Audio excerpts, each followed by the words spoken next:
આજે માન્ય વડાપ્રધાન શ્રી નરેન્દ્ર મોદી સાહેબના 12 વર્ષના કાર્યકાળના પ્રગતિ પથ વિકાસ યાત્રા આજે ધરોઈ મુકામે આવી હતી, જે અંતર્ગત ધરોઈ ડેમ ખાતે ધરોઈને વિશ્વ કક્ષાના પર્યટન સ્થળ તરીકે વિકાસ કરવાની જે યોજનાનું કામ ચાલી રહ્યું છે તે બાબતે જે પણ મુલાકાતીઓ અહીંયા આવ્યા હતા, પદાધિકારીઓ આવ્યા હતા, એમને અમે એ કાર્યથી માહિતગાર કર્યા.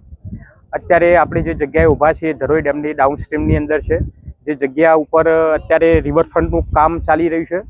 ધરોઈ ડેમથી લઈને 3.5 કિલોમીટર સુધી ડાઉનસ્ટ્રીમ સુધી રિવરફ્રન્ટનું કામ ચાલી રહ્યું છે. એ રિવરફ્રન્ટનું કામ આવનારા ડિસેમ્બર સુધીમાં પૂર્ણ થશે.